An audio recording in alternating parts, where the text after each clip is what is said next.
Thank you, Kuya. Isang malamig na linggo po sa ating lahat.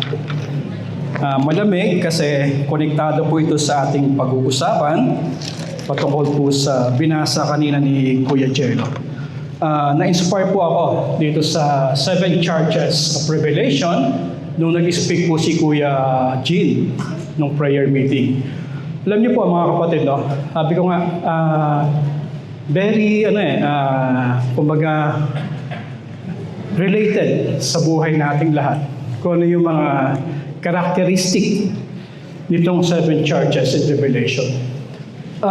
Sa umaga rito, ang pag-aaralan natin, yung binasa po ni Kuya Jello kanina, yung pong Church of Ephesus.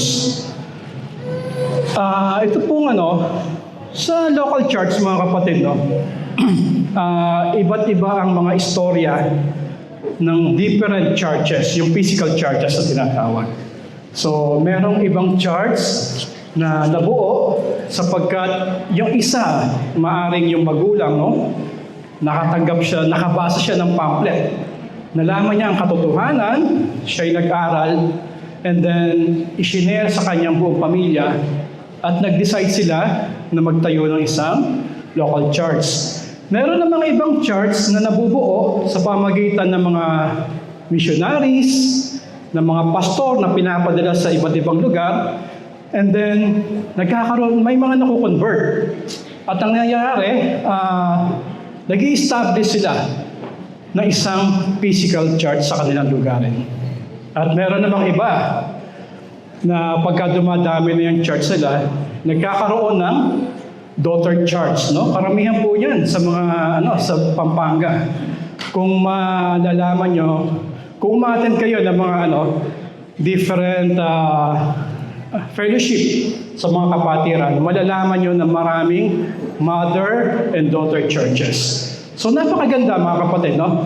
Na ang istorya na kung paano nagsimula ang isang gawain, ang isang iglesia. Sa umagang ito, sinasabi nga po ng iba, yung 7 churches, no? Hindi po ito fiction or fragments of our imagination. Ito pong 7 churches sa Revelation, this is a physical local church, no? Pagka po sinabing Asia Minor, mga kapatid, ito po ay sa modern time natin, ito po yung lugar ng Turkey, no? So dito po nagkaroon ng mission si Apostol Pablo.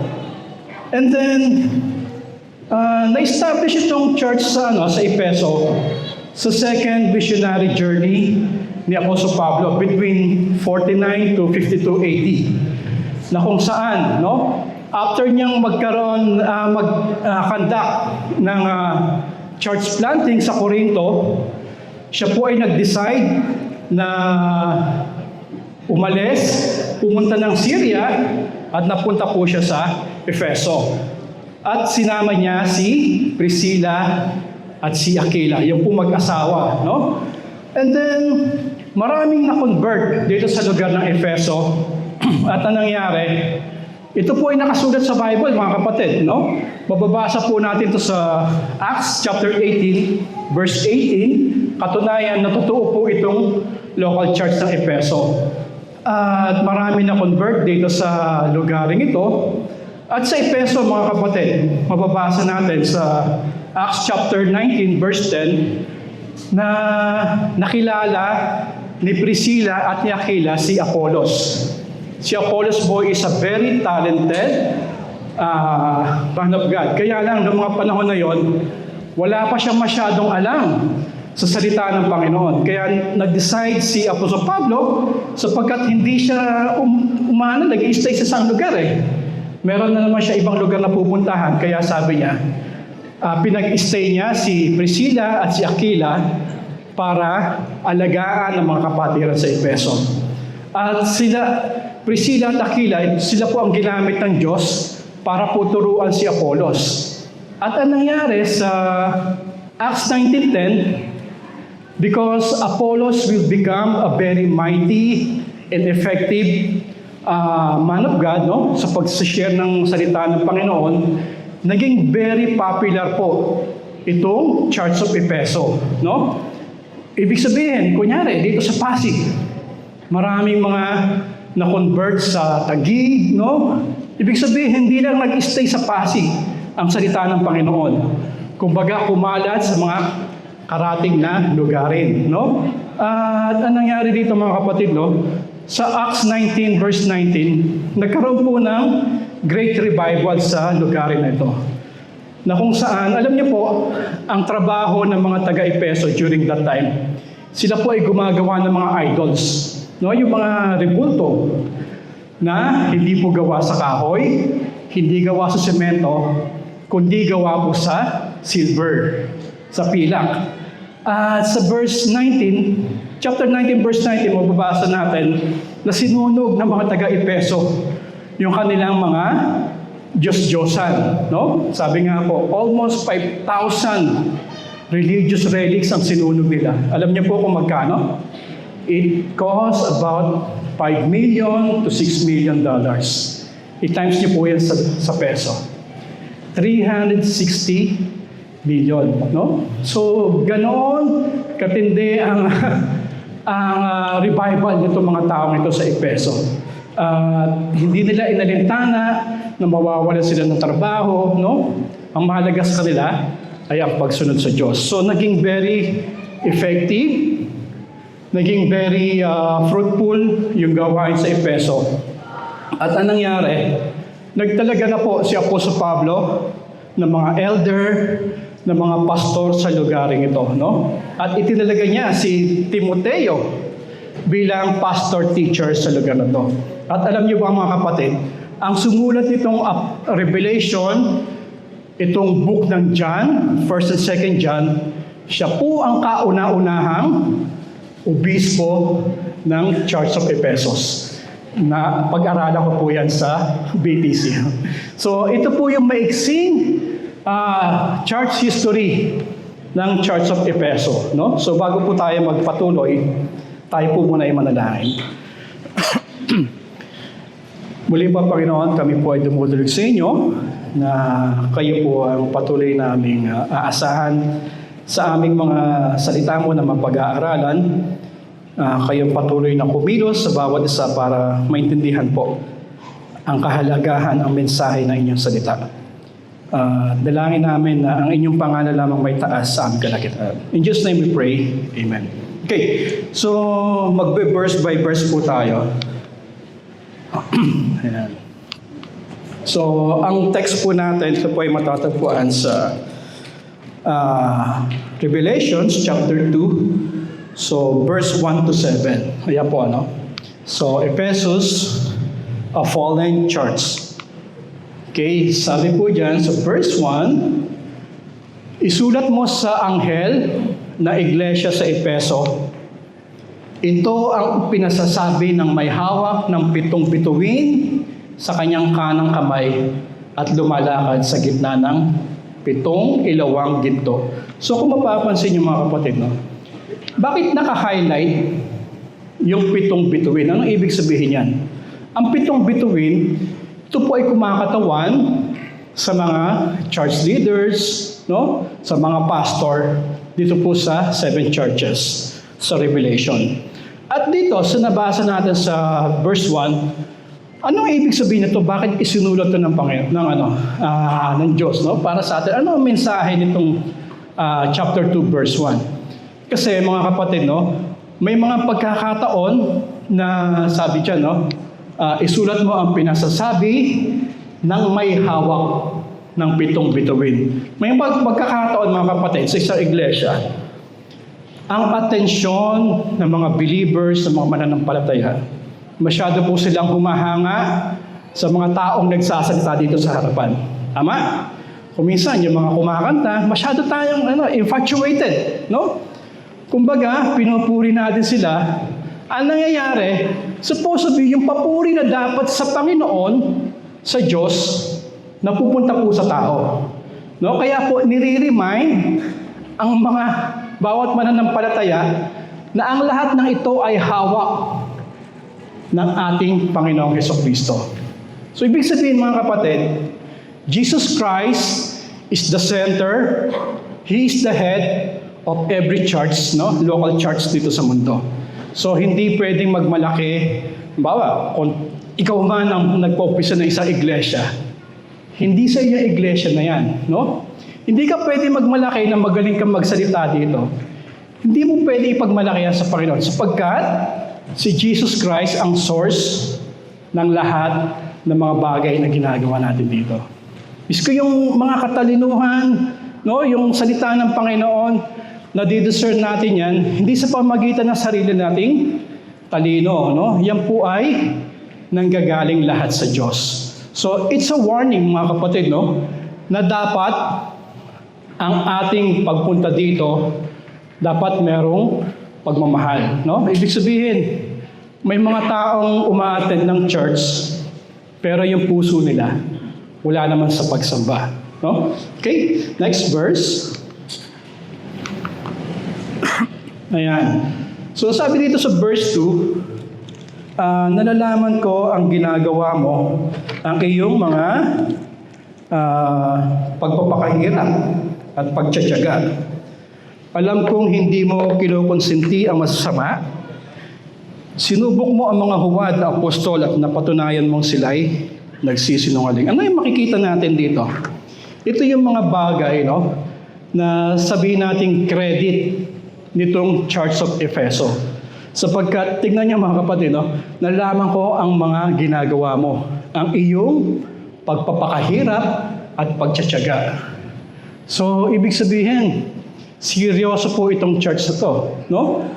Maaring itong church na to, active yung mga men's, maaring itong church na to, active yung mga legions, no? Yung mga kababaihan, maaring active ang mga YP. Miski yung mga kabataan, no? Ibig sabihin, lahat ginagampanan ng kanilang role. Lahat kumikilos, no? Para sa to edify the church, no? Para patatagin ang iglesia. At sinasabi diyan, alam ng Panginoon Jesucristo yung paghihirap nila, yung kanilang pagtsatsaga. May mga church na nai-establish, mga local church, no? Sa unang taon maganda, maayos, pero mga kapatid, pagka nakaranas ng mga pagsubok, no? Nagkakaroon ng problema, anong nangyayari? Sila po ay sumusuko. Tumitigil po sila. Pero ibahin po natin itong iglesia na to, mga kapatid.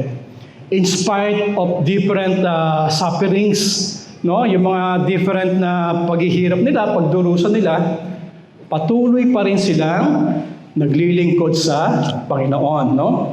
At sabi dito, alam kong hindi mo kinukonsinti ang masasama. Ibig sabihin, hindi lang sila nagsuserve sa Diyos. Hindi lang sila masipag, hindi lang sila talagang seryoso sa paghayo, no? Pagpapahayag ng salita ng Panginoon. Sabi diyan, hindi nila kinukonsinti ang masasama.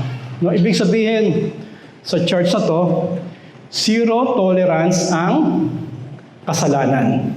No?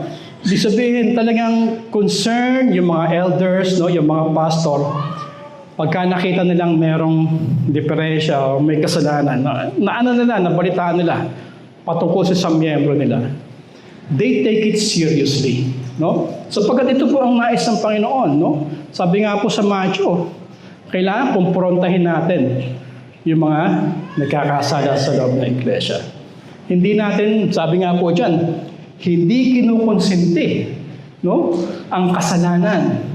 Ibig sabihin, they are very particular, no? At gusto nila, the church must be pure, the assemblies must be pure, no? Sa paningin ng Panginoon. At hindi lang yan, no?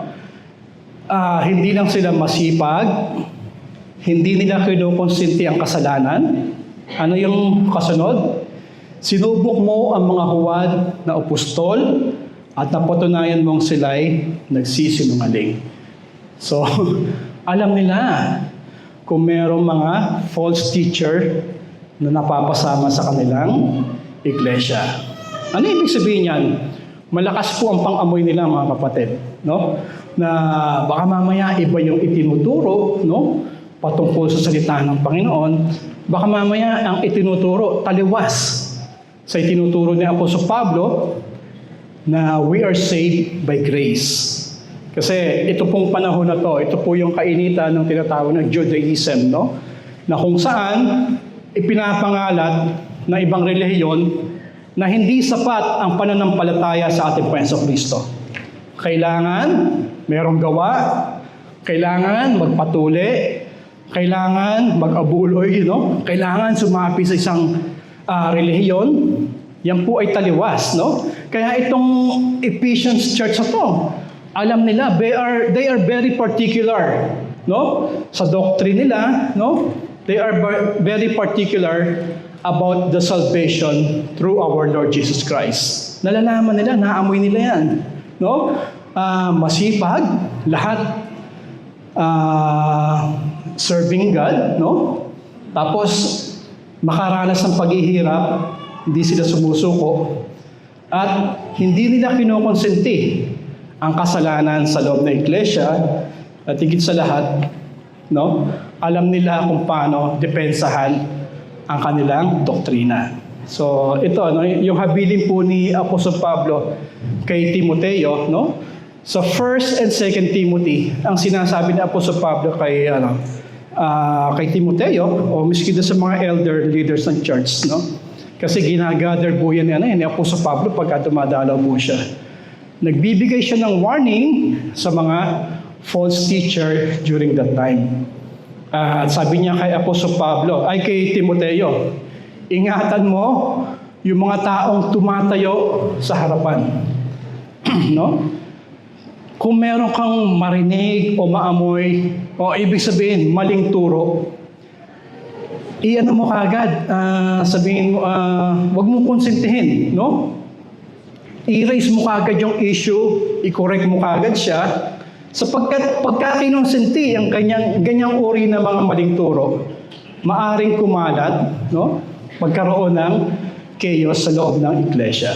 So napakahalaga po niya, mga kapatid, yung mga bagay na yan. Hindi lang pala kailangan masipag tayo, lahat tayo kumikilos para sa gawain ng Panginoon. Hindi lang pala, hindi natin kinukonsinti ang kasalanan, kundi dapat iniingatan din po pala natin ang ating doktrina, no? Okay? And then sa next verse, mababasa natin. Verse 3. Ako ring matyaga ka, alam ko ring matyaga ka, nagtitiis ng maraming hirap alang-alang sa akin at hindi ka sumuko. Naalala nyo yung history kanina na ang trabaho, ang pinagkakakitaan ng mga taong ito sa Church of Ephesus ay yung paggawa po ng mga idol, idol, no? Yung mga Diyos-Diyosan na gawa sa pilak, sa silver. Imagine niyo, mga kapatid, na itong church na to ang naging dahilan kung bakit maraming mga tao sa Efeso ang hindi na nagagawa ng idols, no? At itong idols na to, mga kapatid, ito po ay very popular po yung idol na si Artemis, no? Alam niyo po yung si Artemis, siya po yung si Diana, no? Sikat na sikat po yan sa Ephesus during that time. Tumigil, no? Maraming tao ang hindi na bumibili ng mga rebulto na ginagawa nila. So ano po ang tendency, no? Iba sa kanila sinunog. Kanina, di ba? Sinabi natin sinunog yung kanilang mga nililok, no? Ng mga idols. At hindi lang yan, mga kapatid. Itong mga tao sa Efeso, mahilig po sila sa mga magic, mahilig sila sa mga prophecy, no? Kung pupunta kayo ng Quiapo, sa simbahan ng Quiapo, marami ko yung makikitang ganyan, mga kapatid. Kung gusto nyong malaman ang inyong kapalaran, pumunta po kayo sa Quiapo, no? Pero hindi po totoo yan, mga kapatid, eh. No? Wala pong katotohanan ng mga bagay na yan. So, ang kagandahan dito, iniwanan nila yung kanilang dating gawain na kasalanan. Ito yung sinasabing total repentance. Sinunog nila lahat. Yung mga idols, no? Yung mga gawa nilang idols, yung mga books nila about magic, sinunog nila nilang lahat. No? At talagang totally turn around ang ginawa nila. So ito yung sinasabing great revival in this place of Efeso. No? Sabi dyan, hirap alang-alang sa akin. Nawalan sila ng kabuhayan, mga kapatid. No? Ang alam lang nilang trabaho is mag-sculpt ng image ni Diana, ni Artemis. Pero hindi naging hadlang yon para sila ay maglingkod sa Panginoon. At higit sa lahat, hindi po sila sumusuko. Maaring ganito, no? Sa isang community, magkaroon ng isang church. Halimbawa, isang community na mayroong mga bar, mayroong mga bilihan na mga sabihin nating mga pangmatanda na babasahin na medyo may bastos, no? Pero nung nagkaroon ng church doon, nagsarado po yung mga bar, and then nagkaroon ng revival doon sa lugar na yon. So, ang mangyayari, pagka nagsara yung mga establishment na yung mga pinagkakakitaan nila, ipipersecute ngayon nila itong church na to. So, yan po ang nangyari sa Efeso. Nakuha niyo po mga kapatid? No? Dahil sa kanila, humina yung kanilang business na paglililok ng mga Diyos-Diyosan. So sila po ang sinisisi ng kanilang community, no? Kung bakit sila naghihirap. Pero in spite ng kanilang pagdurusa, in spite of their sufferings, mga kapatid, they don't stop. Those believers in Ephesus, they don't give up. Kahit ba natin yan, mga kapatid? No? It's a challenge to every one of us. Ano ba yung dating buhay na meron tayo? No? Na tinalikuran natin alang-alang sa Panginoon. Totoo. Nandiyan yung paghihirap, nandiyan yung pagdurusa, yung sufferings, no? Nandiyan yung persecution. Pero we don't mind that, no? Sapagkat alam natin kung sino yung tunay na Diyos na pinaglilingkuran natin. So ito po yung kagandahan dito sa church na to, no? Sabi nga po na isang komentary, this is a 5-star church, no? 5-star po itong church na to. Sabi, magaling sa doktrina, lahat naglilingkod, hindi tinotolerate ang kasalanan sa loob ng iglesia. Naghihirap man sila, pero hindi sila sumusuko. Abay, 5-star church po ito, no? Luxury, kumbaga, sana all. Sana lahat ng church ay kagaya ng Church of Ephesus. Napakaganda, di ba, mga kapatid? At dito makikita natin, no? Binigyan ng Panginoon Jesucristo yung kanilang magagandang karakteristik, no? Kumbaga, binanggit ng ating Panginoon Jesucristo.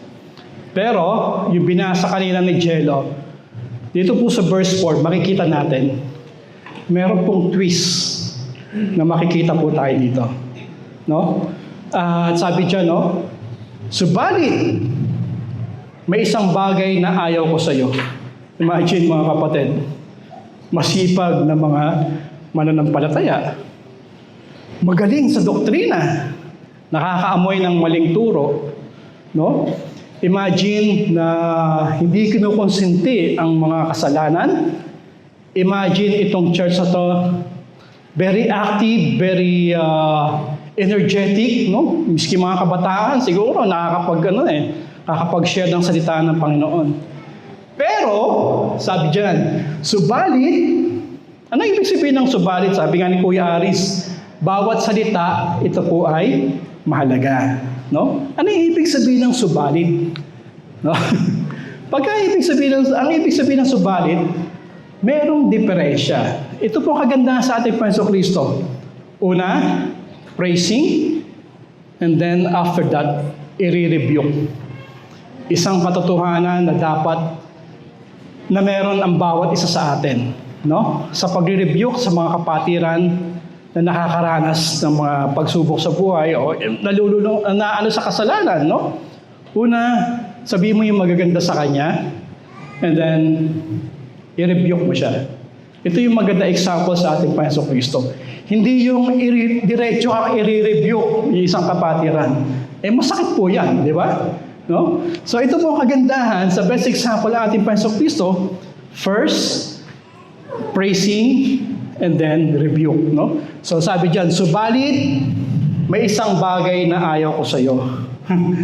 Kanina sabi natin, sana all ganito ang lahat ng church, no? Local church. Kaya lang, meron pa lang diferensya, mga kapatid. Sabi dyan, ang pag-ibig mo noong una kang sumampalataya ay nanlalamig na. Ito po yung nararanasan natin dito sa ano. Sobrang lamig, mga kapatid, no? Malamig po, di ba?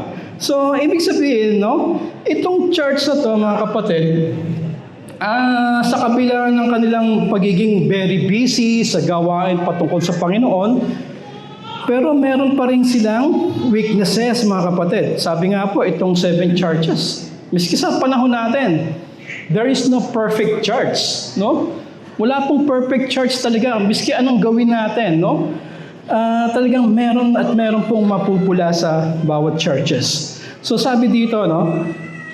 Subalit may isang bagay na ayaw ko sa iyo, ang pag-ibig mo nung una kang sumampalataya ay nanlalamig ka. So nire-remind ng ating Panginoon Kristo yung first commandment in the Bible. What is that? Love God above all, no? Imagine, very devoted church, very busy, very energetic, so healthy congregation, pero merong diferensya sa pagmamahal sa ating Panginoong Kristo. Parang ganito po yan eh. Sa isang mag-asawa, no? Ang sarap pagkabagong kasal, lalo na yung honeymoon time, no? Nandiyan yung alab, ang init ng pagmamahal, pero pag tumatagal-tagal, nagkakaroon ng trabaho si Mr., si Mrs. na iiwanan sa bahay. Hanggang si Mr. wala nang inatupag kundi magtrabaho, kumita ng pera, magpayaman. So dito makikita natin, nawawala po yung heart connection, mga kapatid. Nanlalamig yung kanilang pagmamahalan. Tama? No? Ibig sabihin, wala na yung dating sweetness, wala na yung dating pagmamahalan, di ba yun? Wala na yung dating pagtingin, no? Ibig sabihin, dahil nagiging very busy na sa trabaho. So kaya ito yung isang dahilan na sila po ay nanlalamig sa kanilang pag-ibig sa ating Panginoong Kristo. So dito makikita natin na maaring nandito tayo, nagpupuri, pero nandito tayo kasi kaya tayo nandito, wala tayong magawa sa bahay. So instead na tumambay sa bahay, dito na lang tayo tatambay, no? May libre pang pagkain tsaka kape, no? So, nanlalamig.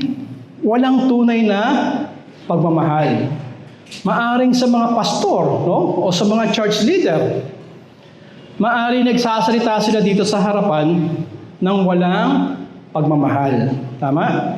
Maaring nagsasalita ang mga church leader kung ano yung kanilang sariling agenda para sa kanila, no?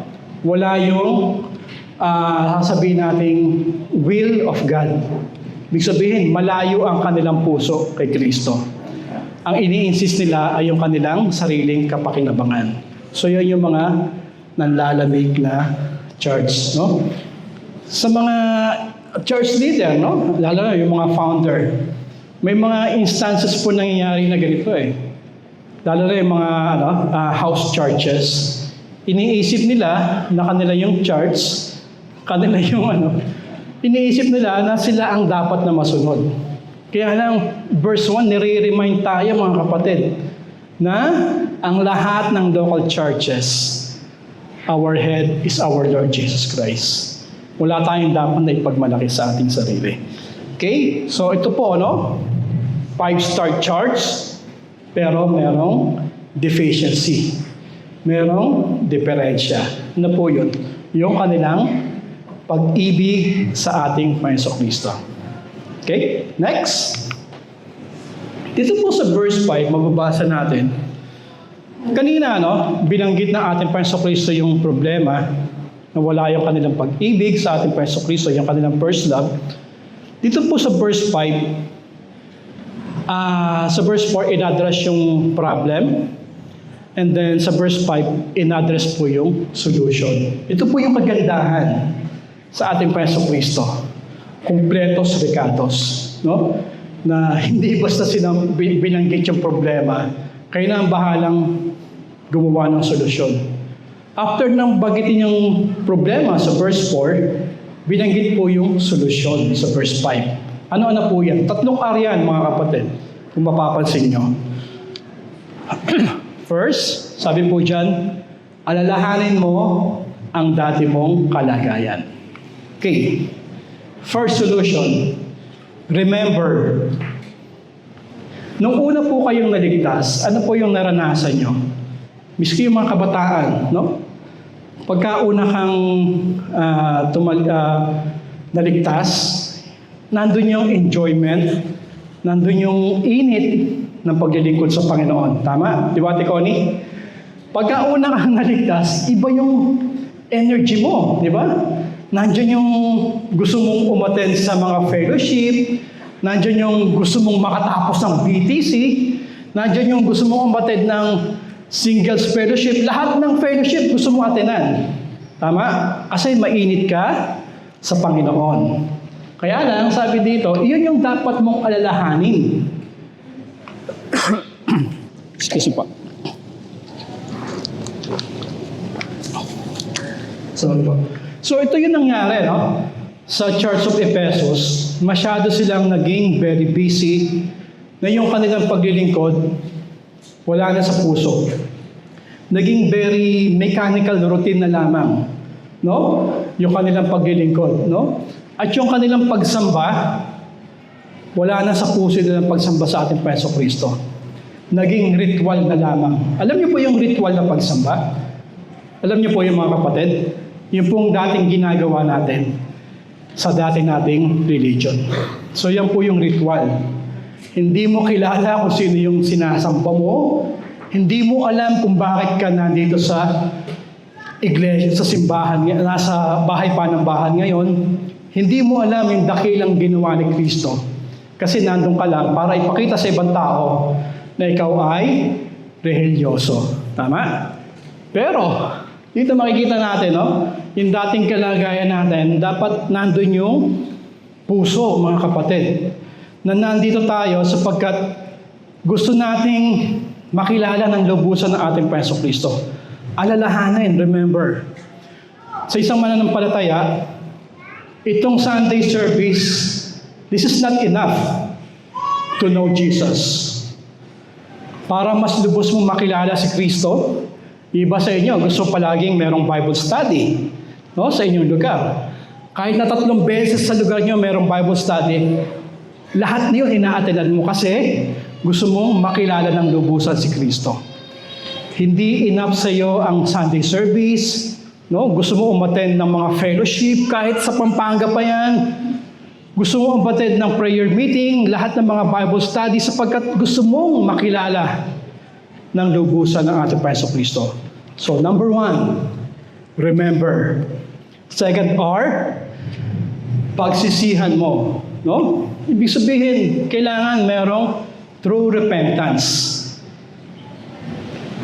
Ang taong nagsisisi, kagaya ng ginawa nitong mga taga-Ephesians, sinunog yung kanilang lahat ng mga ari-arian, no? Patungkol sa idolatry. Iniwanan nilang lahat. In spite na makakaranas nila silang mga pagdurusa, mga paghihirap, hindi nila inalintana yan. No? Pinagsisihan, that is total repentance, mga kapatid. Tatalikuran mo ang kasalanan. Okay? Sabi nga po, kung walang repentance, ibig sabihin, yung dating magandang ugnayan nyo, nasira dahil sa kasalanan, pero kung magsisisi, magkakaroon uli ng bridge yan. Magkakaroon uli kayo ng connection. Kung walang repentance, hindi makakakilos ang Panginoon Kristo sa buhay natin. Amen po ba? Okay, so napakahalaga nito mga kapatid. First, remember, alalahanin mo yung dati mong pag-ibig sa ating Panginoon Kristo, yung init na makilala siya. Second, repentance. No? Ano yung mangyayari pagka hindi ka nagsisi? Maaari ang mangyari pagka hindi ka nagsisi, there is removal. No? Ibig sabihin, maaring magaling ka magturo, pero wala naman sa puso mo yung pagtuturo, walang pagmamahal. Maraming paraan ng Panginoon para tanggalin ka dyan. Okay? Meron mga iglesia na iba ang hangarin sa pagtatayo ng isang local church. Maaring i-shut down niya ng Panginoon kasi wala siyang nakikitang pag-ibig. So yan po yung magiging effect kung walang repentance. There is removal. No? And then third na R, talikuran mo ang iyong masasamang gawa. Ito po yung third. Gawin mong muli ang mga ginagawa mo noong una. Okay, first R, remember. Second R, repentance. And then third R, revisit. Balikan mo yung dati mong pag-ibig sa ating Panginoon Kristo. Balikan mo yung dati mong alab na makilala siya. Parang ganito po, sa pag-aasawa. Kung minsan nagkakaroon ng problema ang mga mag-asawa. So, nangyayari, nagkakaroon po ng counseling. Kaya nga merong marriage counseling na tinatawag. And then, mostly, ang ng mga counselor, balikan niyo yung dati niyong pag-ibig.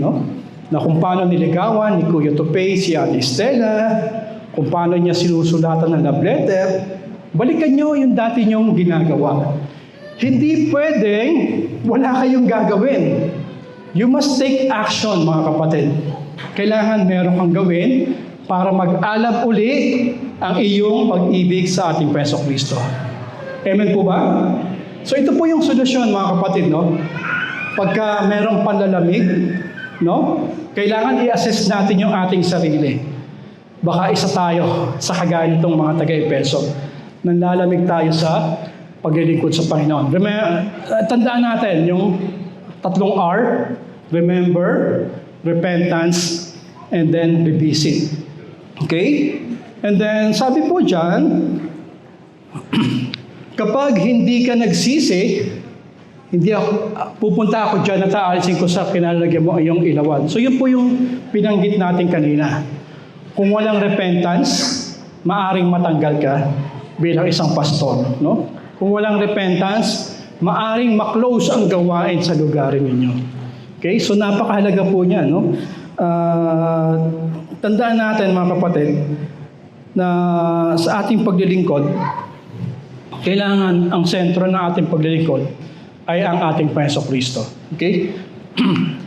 Sa verse 6, nasabi po dito, ngunit ito naman ang napupuri ko sa iyo, kinapuputan mo rin tulad ko ang ginagawa ng mga Nicolaita. Ako ayoko po maging dogmatic. Kasi hindi po malinaw kung ano ba itong mga Nicolaitans na to. Ito ba ay connected kay Nicholas of Antioch? Alam niyo po, kilala niyo po si Nicholas of Antioch.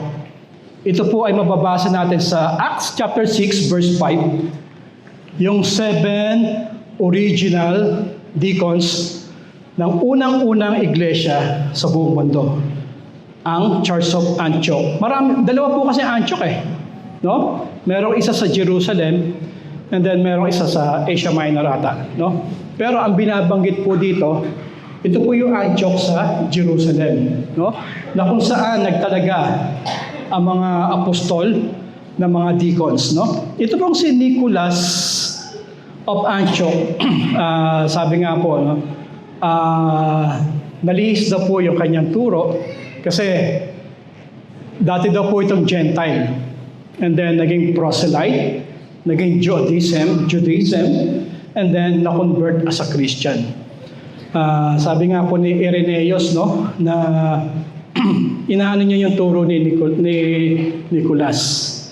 And then si Clement naman, dinedepensahan naman niya si Nicholas of Antioch. No? Sabi, hindi naman ganyan tinuturo niya, kaya lang, nagkaroon ng misinterpretation yung kanyang followers. So, hindi po malinaw, no? Kung ito po ay connected kay Nicholas of Antioch, pero ang sinasabi po dito, ang mga Nicolaita, mga kapatid, ito po ay isang uri ng doktrina na ang tinuturo, it promotes social immorality, and then yung sexual immorality, and then idolatry, at the same time, spiritual compromise.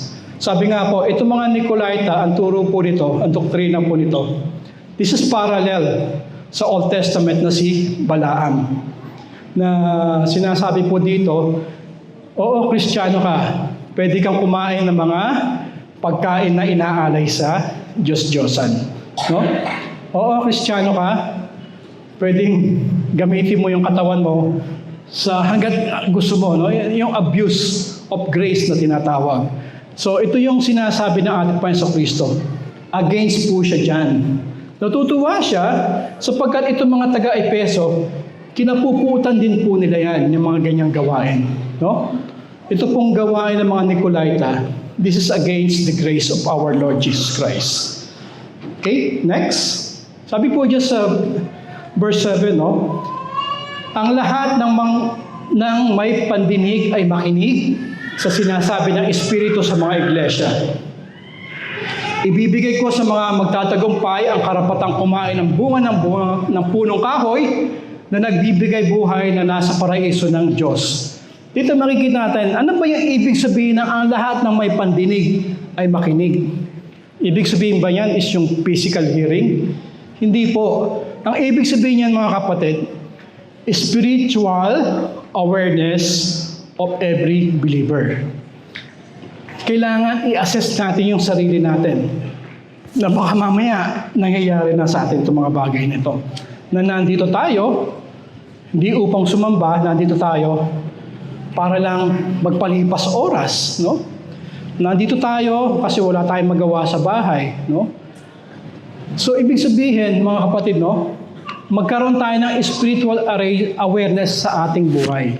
Sa ating buhay, espiritu, no? Na sabi diyan, ibibigay ko sa magtatagumpay ang karapatang kumain ng bunga ng punang kahoy. So, kung maaano natin yung mga kasalanan na yan, nagkaroon tayo ng spiritual awareness, and then magkakaroon ng pagtatagumpay. Ano ba yung victory na sinasabi dito? Yung pagtatagumpay, ibig sabihin po ng mga kapatid, is enduring our faith in face of sufferings. No? Ibig sabihin, iniingatan nyo ang inyong pananampalataya sa kabila ng mga pagdurusa, sa kabila ng mga kahirapan na inyong nararanasan. Okay? And then, isa pang ibig sabihin ng victory dito ay yung restoring deep relational love for Christ. No? Na hindi nawawala yung pag-ibig kay Kristo. So, pagka nagkaroon ka niyan, ito na po yung reward, no? Ibibigay ko sa magtatagumpay ang karapatang kumain ng bunga ng punang kahoy. Ano ba yung dahilan bakit hindi nakain ng tao yung tree of life, no? Kasi dahil po sa kasalanan. So, ibig sabihin, naging hadlang po ang kasalanan para may-enjoy natin yun. So, yung conclusion po natin, mga kapatid, sa ating pong napag-aralan, dapat napakahalaga po dito yung sinasabing spiritual awareness. Na akala natin masipag tayo sa gawain, pero malayo pala tayo sa Panginoon. Naalala ko yung sinabi ni Kuya Tupay na parang si Judas Iscariot, mga kapatid. Very near, yet so far. Malapit sa Panginoon, pero malayo ang puso sa Panginoon. Magandang umaga po sa ating lahat.